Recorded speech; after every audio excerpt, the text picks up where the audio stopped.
नमस्कार। आप सभी का वासुदेव यूट्यूब चैनल पे स्वागत है। आशा करता हूँ आप स्वस्थ होंगे।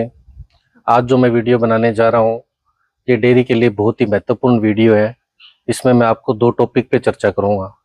पहला जो टॉपिक है वो ये रहेगा कि जो छोटे किसान हैं, जो थोड़े से शुरू करना चाहते हैं, 1 गाय, 5 गाय या 10 गाय, उसके बारे में बताऊँगा। और जो बड़े इंटरप्रेन्योर कर लो या जिसका पहले से प्लान है 50 कैटल, 100 कैटल या 200 कैटल का, उन दोनों की जो भी बातें हैं उसको किस तरह शुरू करना है, उस सभी की जानकारी मैं इस वीडियो में आपको बताऊंगा। अगर जानकारी आपको पूरी और अच्छे से समझनी है तो आप वीडियो को अंत तक जरूर देखें। तो सबसे पहले अपन बात करेंगे जो छोटे किसान हैं और नया स्टार्टअप करना चाहते हैं, तो उनके लिए मैं ये कहना चाहता हूँ कि आप हर मंथ 1 गाय खरीदें। हर मंथ 1 गाय खरीदने का मतलब यह है कि आपने जनवरी में गाय परचेज की, फरवरी में की, मार्च में की, तो जो जनवरी वाली गाय है उसका अप्रैल या मई में जाके दूध थोड़ा कम होगा और उस टाइम मार्च वाली पीक पे होगी।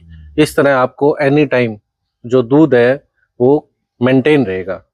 बहुत सारे लोग गलती कर रहे हैं, शुरू में 5-6 गाय खरीद ली, 1 लोट खरीद लिया, फिर उसके बाद में 1 लोट खरीद लिया और उसके बाद में उनको ये दिक्कत आती है कि एक टाइम पे उनके पास 10 गाय हैं और वो दूध दे रही है, सभी गाय काविंग पे है और एक टाइम पे सारी गाय ड्राई होगी, तो जो खर्चे हैं वो मेंटेन नहीं होते। 10 गाय पे आपके पास 200 लीटर दूध था, तो 200 लीटर पे वही लेबर थी, वही तूड़ी थी, वही हरा चारा था, और जब वो ड्राई हो गया तो उस टाइम सिर्फ आपके फीड के पैसे नहीं लग रहे, उसके अलावा जो भी इलेक्ट्रिसिटी है, जो तूड़ी है, हरा है, लेबर है, वो एज वही चलता रहता है। तो इसलिए मैं ये बात कहना चाहता हूँ। फिर कुछ लोग मेरे से बात कर रहे हैं फोन पे कि सर एक एक गाय कैसे खरीदे, हम तो बहुत दूर से हैं, कोई एमपी से है, कोई गुजरात से है, कोई महाराष्ट्र से है, भी अगर हम पंजाब या हरियाणा में आते हैं तो हमें रेंट बहुत पड़ता है। उनको मैं ये सजेशन करना चाहता हूँ कि अगर आप एक एक गाय नहीं खरीदना चाहते तो आप 3 से ज्यादा गाय मत खरीदिए। एक बार आप 3 गाय खरीदे, 3 गाय के बाद फिर आप 3 गाय खरीदे, और जो खरीदने का सिस्टम है वो 3 मंथ पे रख लीजिए। जैसे आपने जनवरी में 3 गाय खरीदी, अब आप मार्च में 3 गाय खरीदो, फिर आप जुलाई में 3 गाय खरीदो। इस तरह का आप सिस्टम बना के आप 12 मंथ तक 12 गाय कर सकते हैं।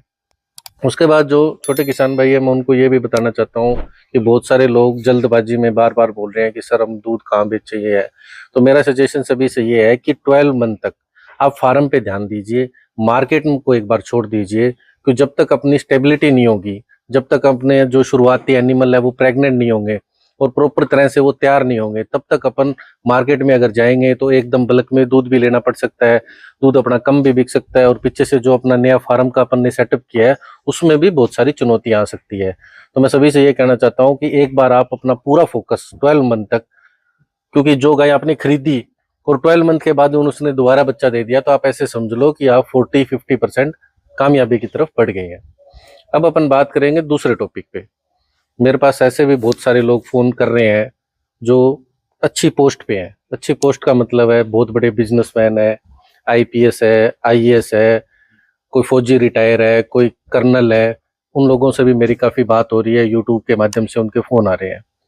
तो उनको जो लग रहा है ना इस इंडस्ट्री का कि सर हम एक बारी में 50 गाय खरीदे, 100 गाय खरीदे, 200 गाय खरीदे, तो जो वो स्टोरी खुद को समझ रहे हैं वो स्टोरी गलत है। आप 200 गाय का सेटअप बना सकते हैं, ऐसा कुछ नहीं है कि 200 गाय रखना कोई मुश्किल काम है। पर मैं शुरुआती दौर पे आपको ये समझाना चाहता हूं कि जिस सेक्टर से आप आए हो उस सेक्टर में जो भी आपके जॉब वाला होता है, जो भी बिजनेसमैन है, और ये जो सेक्टर है वो टोटली अलग है। तो उन लोगों को भी मैं ये सजेशन करना चाहता हूँ कि आप फार्म विजिट कीजिए।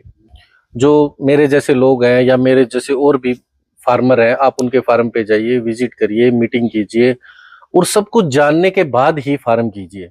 उससे आपको बहुत बड़े नुकसान से आपको बचत हो सकती है। अब उससे आपको एक तरीका और बताता हूं मैं। आप जैसे कोई भी बड़ा आदमी है, बड़ा आदमी मैं इंसान को समझता हूँ, इंसान में जो बड़ा आदमी का मतलब पैसों से नहीं होता। पैसों जैसे हमारे गांव का सरपंच है वो भी बड़ा है, जो अधिकारी है, कोई टीचर है, कोई कुछ भी है, वो बड़ा है। तो बड़ा का मतलब क्या है, मैं एजुकेशन पे बात करना चाहता हूँ कि सबसे बड़ी जो प्रॉब्लम आ रही है किसान भाइयों को वो ये आ रही है कि वो मेहनत करना चाहते हैं, बहुत मेहनती आदमी है वो, पर उनको क्या है, जो ऊपर का सिस्टम है ना, जो मैनेजमेंट है, वो प्रॉपर नहीं करना आ रहा। तो उस लिए उनको इन लोगों की जरूरत है जो शिक्षित है पूरी तरह, और अगर वो एक संगठन बना ले तो इस काम को अपन बहुत आगे तक ले जा सकते हैं। संगठन का मतलब मेरे कहने का ये है कि कोई आपके एरिया में कोई किसान है और वो फार्म कर रहा है, अब उसको बैंकिंग का, लोन कराने का, स्कीम्स का ये नहीं पता, और आप सिस्टम में बैठे हो, अगर आप उसके साथ कनेक्ट होते हो तो उसको बहुत बड़ी हेल्प मिल सकती है।